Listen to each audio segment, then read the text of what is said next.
नमस्कार,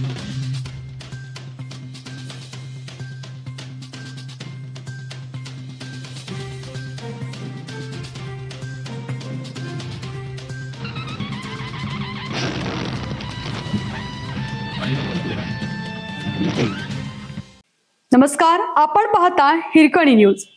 हिरकणी न्यूज प्रत्येक क्षण ताज्या घडामोडी आणि महत्त्वाच्या प्रत्येक बातमीसाठी नेहमी तत्पर. खोपोलीत हॉटेल शेजारी मध्यरात्री रक्ताचा सडा.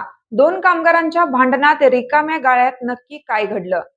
खोपोली पोलीस ठाण्याच्या हद्दीतील पालीफाटा परिसरात एका कामगाराची लाकडी दांडक्याने डोक्यात वार करून निर्घृण हत्या करण्यात आल्याची धक्कादायक घटना समोर आली आहे. दारूच्या नशेत झालेल्या अगदी किरकोळ वादातून हा रक्तपाती थरार घडला.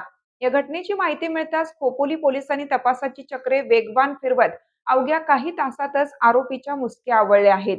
दिनेश कुशवा मयत आणि राम सहाय कालीप्रसाद पाल आरोपी अशी या प्रकरणातील 2 कामगारांची नावे आहेत.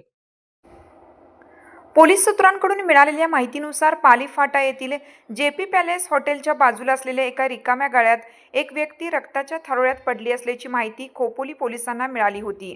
माहिती मिळताच खोपोली पोलीस ठाण्याचे पोलीस निरीक्षक सचिन हिरे यांनी आपल्या पथकासह तातडीने घटनास्थळी धाव घेतली. घटनास्थळी पोहोचल्यावर पोलिसांना एक तरुण रक्ताच्या थारोळ्यात मृत अवस्थेत आढळून आला. त्याच्या डोक्यावर गंभीर जखमा असल्याने ही हत्या असल्याचे स्पष्ट झालं.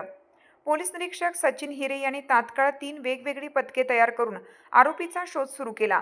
पोलिसांनी वेगाने तपास करत संशयित राम सहाय कालीप्रसाद पाल याला ताब्यात घेतलं. त्याची कसून चौकशी केली असता खुनाचा हा संपूर्ण थरार समोर आला.